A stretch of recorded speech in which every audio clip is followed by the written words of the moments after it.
বৌদি, আমাকে কি সকালে ব্রেকফাস্ট দেবে না? এখন তো দেখছি অফিসে যাওয়া বাদ দিয়ে আমাকে ব্রেকফাস্ট বানাতে হবে। না না, আমি তো লুচি বানিয়ে দিয়েছি। সকালের ওই চিপচিপে তেল তেলে লুচি আমি খাই না, তুমি জানো না এখন আমি ডায়েটে আছি।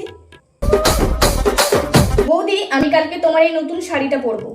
দাদা যদি কিছু দাদা বলে? কিচ্ছু বলবে না। তুমিই কি দিতে চাইছো না?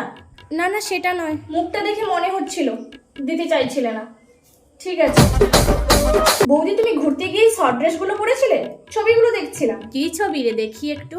কেন মা, তুমি দেখোনি? না রে। যাই বলো মা, বৌদি কিন্তু আমাদের সামনেই চুড়িদারগুলো গোছাচ্ছিল, কিন্তু ওখানে গিয়ে এই ড্রেসগুলো পরেছে। দেখবে তুমি? হ্যাঁ দেখি। ঠিক আছে, দেখো। আগে বাড়ির জিনিসগুলো কি সুন্দর গোছানো থাকতো, এখন বৌদি আসার পর থেকে জিনিসপত্র সব এলোমেলো হয়ে থাকে।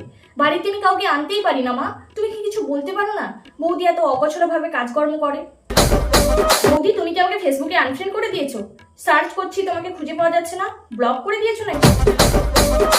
দাদা, কাল থেকে আমি আর মা মিলে সব কাজ করে নেব। কেন রে? কারণ আমি শুনলাম আজকের বৌদি তার মাকে ফোন করে বলছে এত বাড়ির কাজের চাপ, রেস্ট নিতে পারছে না। তাই ভাবলাম আমরা এই কাজটা করে নিই।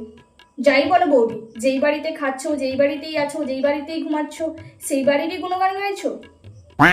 থাক, আমি আর কিছু বলবো না। এক্ষুনি আবার বলবে আমি স্বামী স্ত্রীর মাঝখানে ঝগড়া লাগাচ্ছি।